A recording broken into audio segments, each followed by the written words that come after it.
지난 2013년 세상에 공개됐던 이른바 박원순 제안문건. 국정원이 박원순 시장에 대해서 지속적으로 정치 공작을 벌이고 사찰을 해온 것으로 보이는 그런 문건이었죠. 그런데 결국 이 문건이 사실이었다는 전직 국정원 직원들의 증언이 나왔습니다. 어떠셨습니까? 글쎄요. 너무 참담한 심정입니다. 우리가 그동안 피땀으로 만들어온 민주주의를 그야말로 국정원의 인질이 되게 할 수는 없지요.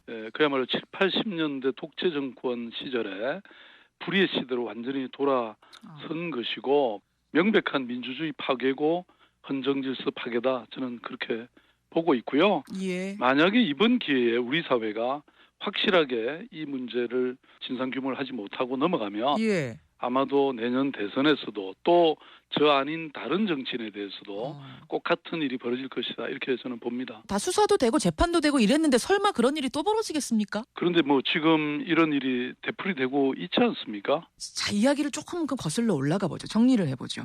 그러니까 전 국정원 직원들의 증언에 따르면 이제 증언이 나온 건데 2009년 4월 원세훈 원장이 취임하면서부터 박 시장을 주시하면서 종북 좌파의 거두다, 흠집내라 뭐 이런 지시를 자주 했다는 겁니다. 그러고 나서 2013년에 박원순 제안 문건이라는 게 공개가 되죠, 세상에. 이제 이 문건이 어떤 거냐면 2011년 11월 24일자로 작성됐다고 써 있는 이제 문건이었는데 지금 이 문건도 국정원 것이 맞다. 이렇게 전 직원들이 증언을 한 거죠. 예, 이게 2013년 5월에 진선미 의원이 공개를 했죠. 그렇죠. 그런데 이제 국정원은 이거 우리 문건 아니다 이렇게 거부를 했고 예. 부정을 했고 나중에 검찰에서도 그게 받아들여서 무혐의 처리가 됐죠. 바로 그 부분입니다. 검찰도 이거를 조사 안 한 게 아니거든요. 조사했거든요. 근데 국정원 거 아니라고 하지 않았습니까? 그런데 뭐 국정원을 제대로 조사했겠습니까? 그리고 무엇보다도 예. 그 문건이 국정원에 작성이 된 게 맞다라고 하는 이제 국정원 아주 핵심 직원들의 예. 이번 정언이 이제 확인해주고 있고요. 그리고 무엇보다도 그 문건에 나온 그대로 예. 실행되고 있다는 게 중요한 것이죠.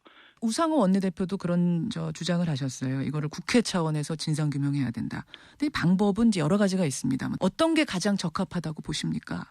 박원순의 문제만은 아니라고 생각하거든요.